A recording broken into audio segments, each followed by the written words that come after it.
नमस्कार बच्चों, जय हिंद, जय भारत। माय डियर स्टूडेंट्स, आप सभी का अपने खुद के परिवार में स्वागत है और एक नई क्लास के साथ फिर आपके साथ। आज की जो क्लास है बच्चों, वो हिंदी पदबंध को लेकर है। किसको? हिंदी पदबंध। इससे पहले मैंने आपको हिंदी पदबंध के बारे में, हिंदी में जो पदबंध क्या होता है, किसको पदबंध कहते हैं, ये सब बातें मैं आपको बता चुका हूं बच्चों, है ना। जाना मैंने आपको हिंदी पदबंध क्या होता है, किसे कहते हैं पदबंध। पदबंध क्या होता है? अकेला पद होगा तो उसे पद बोलेंगे। फिर मैंने कहा राम चला गया, राम चला गया, तो यहां दो क्रिया हो रही, चलने की और जाने की भी, तो एक से अधिक पद है। राम खाता है, राम खाता है। अगर केवल ये लिखा हुआ है कि राम खाता है, तो यहां पर खाना क्रिया हुई, पर क्रिया तो एक ही है ना, राम करता हुआ, राम भी एक है, तो बच्चों ये पद हो गया। ये क्या बन गया? पद। अगर मैं कहूं बगल में दशरथ का पुत्र राम खाता है, ये राम खाता है, ये राम अकेला पद है, खाना क्या है? क्रिया। इसी से पदबंध समझ में आ जाएगा। अगर मैं कह दूं दशरथ का पुत्र, दशरथ का पुत्र राम खाता है, तो ये जो दशरथ का पुत्र है ना, ये राम से पहले आ गया। तो बच्चों जब ये राम से पहले आ गया दशरथ का पुत्र, तो ये क्या बन गया? ये बच्चों पदबंध बन गया। क्या बन गया? पदबंध। तो कैसे? दशरथ के पुत्र से लेकर राम तक ये संज्ञा पदबंध है। कौन सा है? संज्ञा पदबंध। अगर मैं कहूं दशरथ का पुत्र राम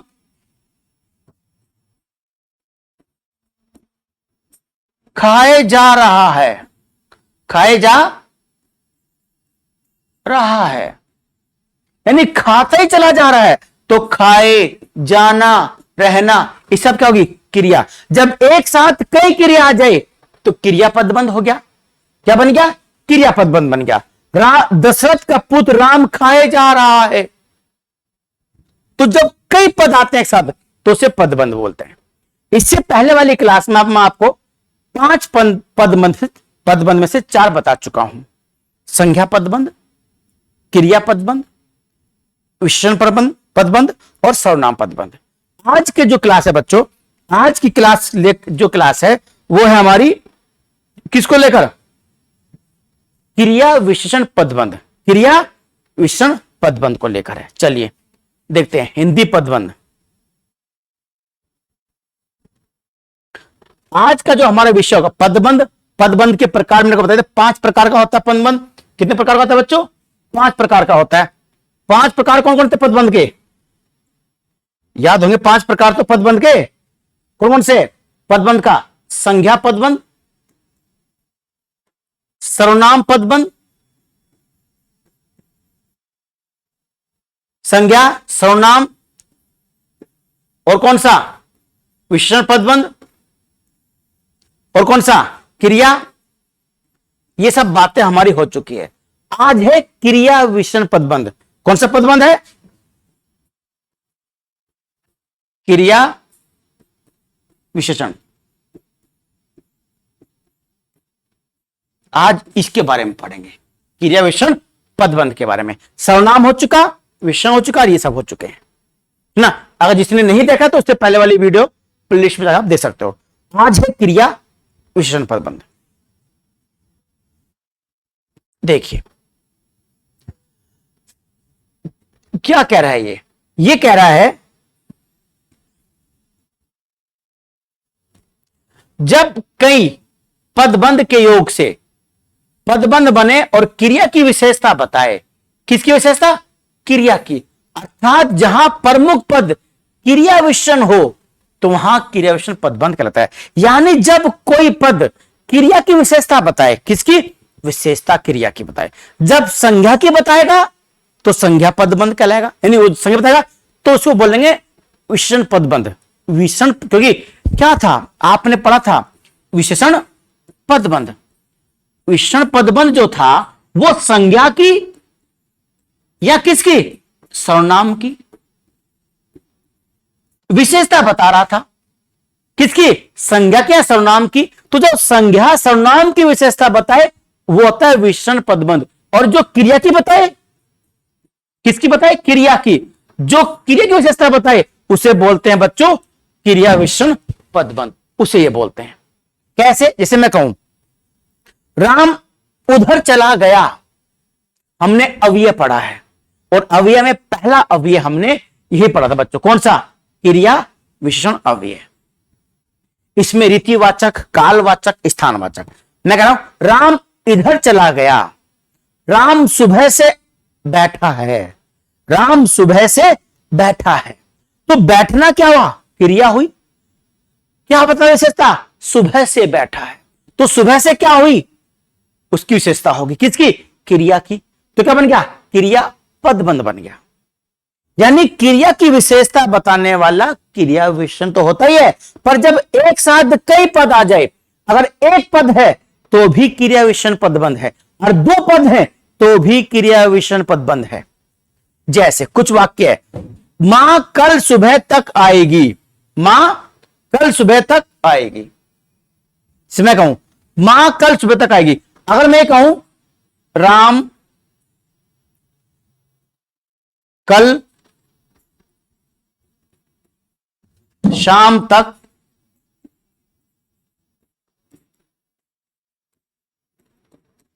पहुंचेगा, राम कल शाम तक पहुंचेगा, तो राम कल शाम तक पहुंचेगा, क्रिया कौन सी है, पहुंचने की। किसके बारे में बता जा रहा, क्रिया के बारे में। जब क्रिया के बारे में बहुत सारे पद मिलकर कुछ बताएं तो उसे बोलते हैं क्रिया विशेषण पदबंध। राम कल शाम तक पहुंचेगा, कल शाम तक पहुंचेगा, कल शाम क्या हो गया, कालवाचक, क्या हो गया, कालवाचक। राम अधिक खाए जा रहा है, तो खाने क्रिया होगा, कई क्रिया सारे पद बनेगी। अधिक है, परिमाणवाचक क्रिया विशेषण, कौन सा, परिमाणवाचक, तो यहां बन जाएगा क्रिया पदबंध। क्रिया की जो विशेषता बताएगा कल शाम तक, किसकी विशेषता है, पहुंचने की विशेषता है। दूसरा वाक्य लो, वह लगभग 5:30 बजे पहुंचेगा। चलो हम देखते हैं और वाक्य देखते हैं। देखो ये है, हमने कहा आपको, हमने क्या कहा आपको, हमने ये कहा कि क्रिया विशेषण पदबंध स्पष्ट नाम है क्रिया विशेषण, विशेषण यानी क्रिया की विशेषता बताएगा, क्रिया की विशेषता बताएगा। क्रिया कैसे हो रही है, किस ढंग से क्रिया हो रही है, वह धीरे धीरे चलता है, वह धीरे धीरे चलना क्या हुई, क्रिया। विशेषता क्या बता रहे, धीरे धीरे। ये क्रिया विशेषण पदबंध है। अब आप सोच रहे थे फिर क्रिया विशेषण क्या है, जो क्रिया विशेषण है बच्चों वही क्रिया विशेषण पदबंध है।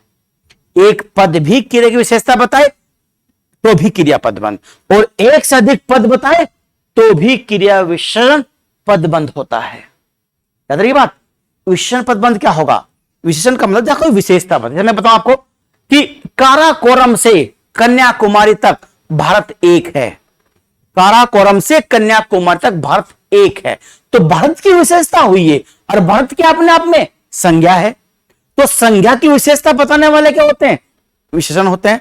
तो श्रीनगर से नहीं बोलते हम लोग, काराकोरम से बोल लेंगे।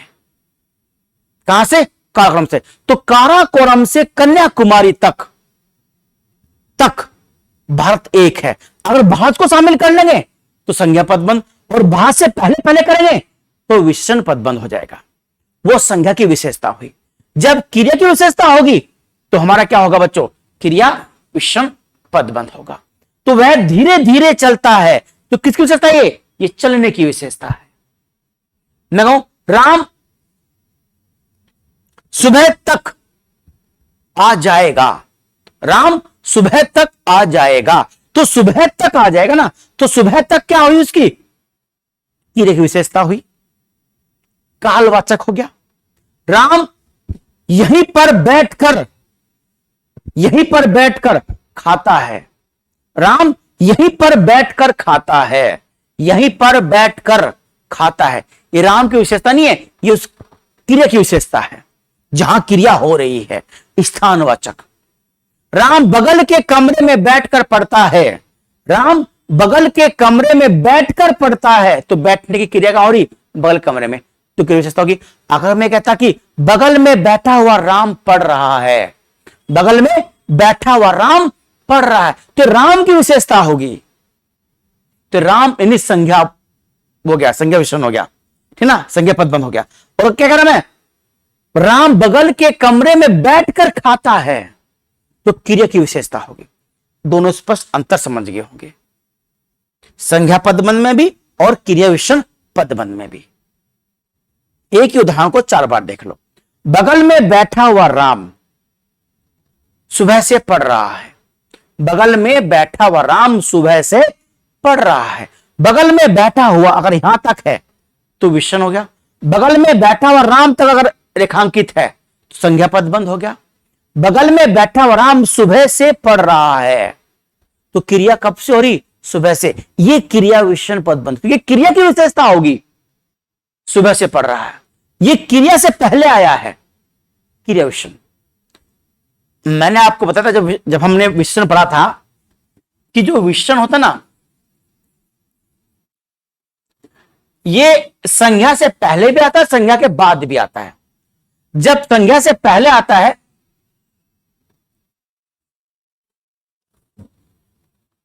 जब संज्ञा से पहले आएगा तो उसे बोलते हैं क्या, उद्देश्य विशेषण। जैसे ना, जैसे मैंने कहा बड़ा मकान है, बड़ा मकान है, बड़ा मकान है, तो मकान कैसा है, बड़ा, इसे बोलते हैं बच्चों उद्देश्य विशेषण। क्या बोलेंगे, उद्देश्य विशेषण। अगर मैं कहूं मकान बड़ा है,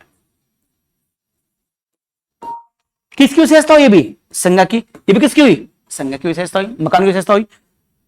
मकान बड़ा है, इसे बोलते हैं विधेय विशेषण। इसे क्या बोलेंगे, इसे विधेय बोलेंगे, विधेय। वाक्य में जो करने वाला होता है वो उद्देश्य होता है, ऑब्जेक्ट होता है। उसके बारे में जो कुछ बताया जाए वो विधेय होता है। ये है वाक्य के अंग। वाक्य के 2 अंग होते हैं, उद्देश्य और विधेय। ऊपर हम वाक्य में हमने कहा अगर विशेषण उसके क्या नाम संज्ञा के बाद आता है तो विधेय वाला होता है, संज्ञा से पहले आता है तो उद्देश्य विशेषण होता है। क्रिया विशेषण हमेशा क्रिया से पहले आएगा। क्या क्रिया से पहले आएगा, है ना। वह सुबह से पढ़ रहा है, वह सुबह से पढ़ रहा है, तो सुबह से क्या हो, उसकी क्रिया की विशेषता होगी। वह इधर से निकल गया, इधर से निकल गया, किसकी विशेषता हुई, निकलने की विशेषता हुई। कहां से, इधर से, तो स्थानवाचक में आ जाएगा। याद बात। तो क्रिया विशेषण के मैंने आपको बहुत सारे बता दिया आपको, ठीक ना। ये हो गया आपके क्रिया विशेषण के अपबंध। अच्छा चलिए, ये तो सब क्रिया विशेषण पदबंध हो गए। क्रिया विशेषण पदबंध। छत पर रोजगार कार्यालय है, छत पर रोजगार कार्यालय है, कार्यालय है, कहां है, छत पर रोजगार कार्यालय। उस घर की 4थी मंजिल पर कौन चढ़ सकेगा, चढ़ने क्रिया किस पर, 4थी मंजिल पर। 4थी मंजिल किसकी विशेषता हुई बच्चों, ये विशेषता किसकी, क्रिया की हुई। यह इमारत पिछले 2 साल से लगातार बन रही है, 2 साल से लगातार ये होती है, ठीक है। चलिए, ये तो आपके सारे विशेषण। तो देखो हमने पदबंध में सारे पढ़ लिए, बहुत सारे उदाहरण भी देख लिए। अब अगला जो हमारा पदबंध की जो क्लास होगी, तीसरी क्लास, वो केवल 20 क्वेश्चनों के प्रैक्टिस सेट की क्लास होगी। 20 क्वेश्चन के प्रैक्टिस सेट होगा अब आपका अगला पदबंध। उसमें होगा मिसलेनियस। 20 के 20 में कुछ संज्ञा पदबंध होंगे, कुछ क्रिया पदबंध होंगे, कुछ आपके सर्वनाम पदबंध होंगे।